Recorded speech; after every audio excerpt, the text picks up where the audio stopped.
महाशिवरात्रि व्रत कथा।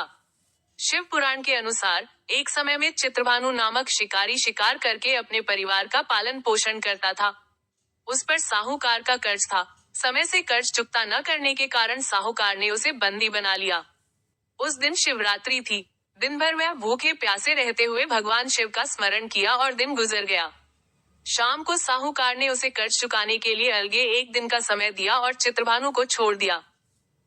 तब चित्रभानु भूख प्यास से व्याकुल होकर जंगल में शिकार खोजने लगा। देखते देखते शाम और फिर रात हो गई। तब वह एक तालाब के पास बेल के पेड़ चढ़ गया और रात बीतने की प्रतीक्षा करने लगा। उस बेल के पेड़ के नीचे शिवलिंग था। चित्रभानु अनजाने में बेलपत्र तोड़कर नीचे गिरा रहा था, जो शिवलिंग पर गिर रहे थे। इस प्रकार संयोगवश वह दिन भर भूखा प्यासा रहा, जिससे उसका व्रत हो गया और शिवलिंग पर बेलपत्र गिरने से उसकी शिव आराधना भी हो गई। रात बीतने पर एक एक गर्भिणी हिरणी तालाब किनारे पानी पीने आई। तब वह धनुष बाण से उसका शिकार करने के लिए तैयार हो गया। उस हिरणी ने चित्रभानु देख लिया। उसने शिकारी से कहा कि वह गर्भवती है, जल्द ही प्रसव करेगी। उसने शिकारी से कहा कि तुम एक साथ 2 जीव हत्या करोगे, जो ठीक नहीं है। हिरणी ने शिकारी को वचन दिया कि वह बच्चे को जन्म देकर आएगी, तब शिकार कर लेना। इस पर शिकारी ने उसे जाने दिया। इस दौरान प्रत्यंचा चढ़ाने तथा धीली करते समय कुछ बेलपत्र शिवलिंग पर गिरे। इससे प्रथम प्रहर की शिव पूजा हो गई। कुछ समय बाद एक और हिरणी वहां से जा रहा थी। तब शिकारी खुश होकर उसके शिकार के लिए तैयार हो गया।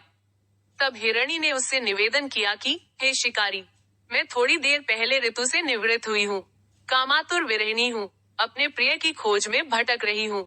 मैं अपने पति से मिलकर शीघ्र ही तुम्हारे पास आ जाऊंगी। तब शिकारी ने उसे जाने दिया।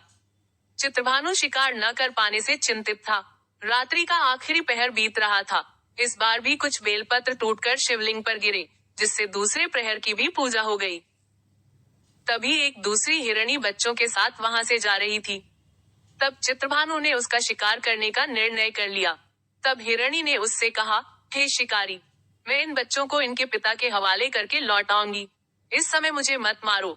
इस पर शिकारी ने कहा कि वह मूर्ख नहीं है, इससे पहले अपने 2 शिकार छोड़ चुका है। उसका परिवार भूख प्यास से तड़प रहा होगा। तब हिरणी ने कहा, मेरा विश्वास करो, मैं इन्हें इनके पिता के पास छोड़कर तुरंत लौटने की प्रतिज्ञा करती हूँ। ऐसे करते हुए सुबह हो गई और अनजाने में ही शिकारी की शिवरात्रि की पूजा हो गई। उपवास और रात्रि जागरण भी हो गया। इसी बीच एक हिरण वहां से जा रहा था। तब शिकारी ने इसका शिकार करने का निश्चय कर लिया। चित्रभानु को प्रत्यंचा चढ़ाए देखकर उस हिरण ने निवेदन किया कि यदि तुमने मेरे से पहले 3 हिरणी और उनके बच्चों का शिकार कर लिया हो, तो उसे भी मार दो, ताकि उनके वियोग में दुखी ना होना पड़े। अगर उनको जीवन दान दिया है तो कुछ समय के लिए उसे भी जीवन दान दे दो। उनसे मिलकर वह दोबारा यहाँ आ जाएगा। हिरण की बातें सुनकर शिकारी के मन में रात का पूरा घटनाक्रम सामने आ गया। उसने सारा घटनाक्रम हिरण को बताया। तब हिरण ने कहा कि वे तीनों हिरणी उसकी पत्नियां हैं। जिस प्रकार वे तीनों प्रतिज्ञाबद्ध होकर गई हैं, उसकी मृत्यु से वे अपने धर्म का पालन नहीं कर पाएंगी। जिस प्रकार तुमने उन पर विश्वास करके उन्हें जाने दिया, वैसे ही उसे भी जाने दो। वह अपने परिवार के साथ जल्द ही यहाँ उपस्थित हो जाएगा। चित्रभानु ने उसे भी जाने दिया। शिवरात्रि व्रत और पूजा होने से उसका मन निर्मल हो गया।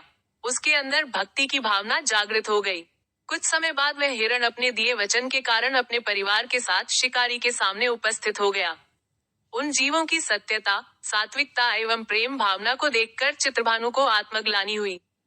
उसने हिरण परिवार को जीवन दान दे दिया। अनजाने में ही सही, शिवरात्रि का व्रत करने से चित्रभानु को मोक्ष मिला। मृत्यु के बाद शिवगण उस शिकारी को शिवलोक ले गए।